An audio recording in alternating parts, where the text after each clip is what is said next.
지금까지 한 개 금융사에서 최대로 보호받을 수 있는 예금자 보호 한도액이 최대 5천만 원에서 1억 원으로 빠른 시일 내에 상향될 것으로 보입니다. 국민의힘과 더불어민주당은 지난 11월 13일 예금자 보호 한도액을 현행 5천만 원에서 1억 원으로 상향하는 예금자 보호법 개정안에 전격적으로 합의하였습니다. 빠르면 오는 11월 28일 개원되는 국회 본회의에서 처리할 전망입니다. 그동안 우리나라는 주요 선진국보다 보호 한도액이 낮았는데 2001년 이후 무려 24년 만에 보호 한도액이 상향될 것으로 예상됩니다.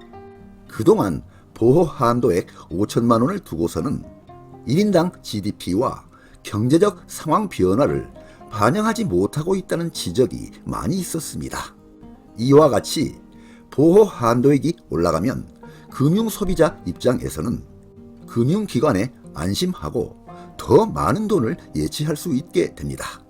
그러나 한편에서는 한도액 상향에 대해서 우려의 목소리도 함께 나오고 있습니다. 보호 한도액이 상향되면 금융시장의 도덕적 해이가 나타날 수도 있고 한도액 상향으로 인한 금융기관의 예금보험료 부담을 금융소비자에게 전가할 수도 있게 된다는 지적입니다. 다음은 해외 주요 국가의 예금자 보호 한도액 비교입니다. 국제예금보험협회에 따르면 전 세계에서 예금자 보호 제도를 운영하는 국가는 총 144개국이라고 합니다. 그런데요, 우리나라는 은행업권 보호 한도만 놓고 본다면 2024년 기준 한국의 1인당 GDP 대비 보호 한도 비율은 1.2배로 주요 선진국과 비교하면 보호 한도 비율이 낮은 수준입니다.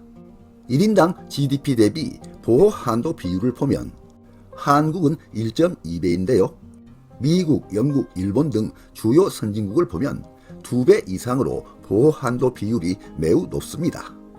보호 한도액도 주요 선진국과 비교하면 우리나라가 상대적으로 낮은 수준입니다. 주요국 예금자 보호 한도액입니다.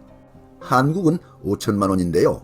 미국, 영국, 캐나다, 일본, 프랑스, 독일, 이탈리아 등 주요국들은 1억 원을 육박하거나 1억 원을 초과하고 있습니다.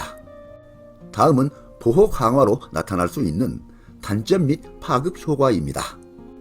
예금자 보호 강화는 뱅크런 위험으로부터 금융 시스템의 안정을 도모하는 긍정적 효과만 있는 것은 아니라는 지적도 함께 나오고 있습니다.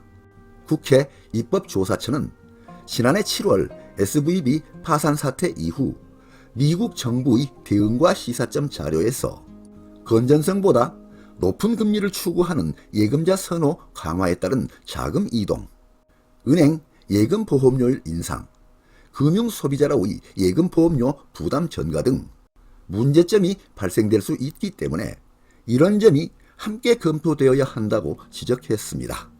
금융위원회 자료를 보면 은행 업권의 경우 현행 보호 한도인 5천만 원 내의 예금자 비율은 97.7%, 1억 원 이하 예금자 비율은 99%에 이른다고 합니다. 이런 통계 수치를 보면 보호 한도를 1억 원으로 상향할 경우 추가로 1.3% 예금자만 편익을 누릴 수 있는 결과가 나온다는 것입니다. 국회 입법조사처는 보호 한도 상향의 편익은 소수의 5천만 원 초과 예금자만 누리게 되는 반면 보호 한도 상향으로 인한 예금 보험료율 인상 부담은 대출금리 인상 경로를 거쳐 전체 금융 소비자에게 전가될 수 있다고 지적했습니다. 보호 한도 상향에 따라 금융사가 예금보험공사에 납부해야 할 예금보험료 인상이 불가피한데 이 부담을 5천만 원 미만 예금자가 대부분 떠안게 될 수 있다는 것입니다. 또한 보호 한도 인상으로 나타날 수 있는 파급 효과 한 가지를 살펴보겠습니다. 저축은행은 통상적으로 일반 은행과 비슷한 예금 기능을 하고 있습니다. 보호 한도가 상향되면 보호 한도에 맞춰 5천만 원씩 분산 예치했던 예금을 은행보다 이자를 높게 주는 저축은행으로 옮기게 될 수도 있다는 것입니다. 국회 입법조사처는 금융위원회 예금보험공사 자료를 근거로 보호 한도를 1억 원로 상향할 경우 상대적으로 고금리인 저축은행 예금이 최대 40% 증가할 수 있다는 분석도 있다고 말하였습니다. 다음은 2024년 현재 예금자 보호법입니다. 우리나라는 예금자 보호법에 따라서 예금보험공사가 보호 한도 내에서 원금과 소정의 이자를 지급해 주는데요. 현재 예금 보호 한도는 금융회사별로 계좌 수에 관계없이 1인당 원금과 이자를 포함해서 5천만 원까지입니다.